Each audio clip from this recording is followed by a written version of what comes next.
Mais genre, il me lèche pas le visage en mode genre vite fait le bout de la langue. Il me lèche le visage en mode genre.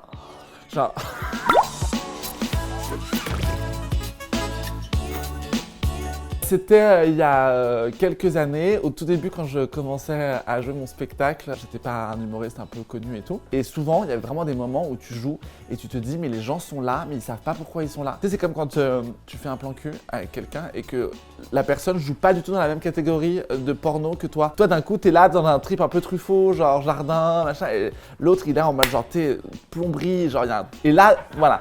Moi j'étais un peu dans ce truc, dans ce flip à chaque fois que je jouais et je pars en tournée à Nice. Et en fait, dans mon spectacle, je faisais monter un mec sur scène que je dragouillais un peu, parce qu'en fait, je me mettais du Nutella sur la gueule. Et donc, je lui demandais de monter pour manger le Nutella, quoi. Je fais monter un type sur scène, le mec monte. Donc, je joue le truc un peu de genre, je tombe amoureux de lui et tout, mais c'est de la comédie. Enfin, genre, je veux dire, je suis comédien. Et le mec, donc, je lui donne une lingette.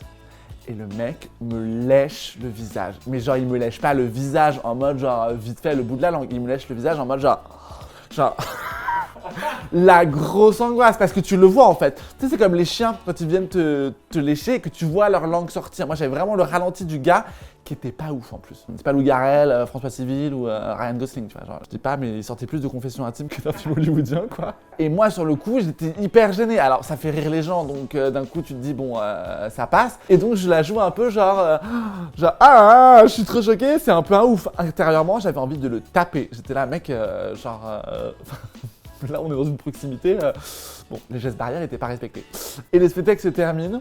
Et le mec m'envoie un message. Bah, est-ce qu'il n'y a pas moyen genre, voilà. Moi, j'étais là, bah, non. En plus, j'ai un cum et tout, donc non. Et le gars, je vais sur son profil quand même pour voir un peu le mec. C'était une pub ambulante pour Marion Maréchal Le Pen. Sa photo de couverture Facebook, c'était un truc de Marion Maréchal Le Pen. Tout était, il y avait que ça, que des propos hyper racistes, hyper misogynes. Alors que le mec en plus, moi j'ai des trucs que j'ai jamais compris, des mecs qui sont homosexuels et qui en plus stigmatisent d'autres minorités. C'est un enfer. Enfin, et le gars, je me souviens, m'a relancé après et tout. Et j'étais là, putain, mais mec, je l'ai hyper mal pris en plus personnellement parce que je me disais, mais comment est-ce que le gars peut penser que moi, qui ai joué ce spectacle-là devant lui, puisse penser que, en fait, je suis OK avec le fait qu'il fasse la pub de Marion Maréchal Le Pen, quoi. Et ça se trouve, aujourd'hui, il est maqué, alors que moi, ça fait 10 ans que je dis que c'est la merde dans ma vie sentimentale, quoi. Donc ça fout vraiment le seum. C'était Tristan Lopin, vous venez d'écouter mon pire beat sur scène, et vous pouvez me retrouver, en attendant qu'on se retrouve dans les théâtres, sur mes réseaux sociaux, Facebook, YouTube, Instagram. Je suis plus sur Tinder.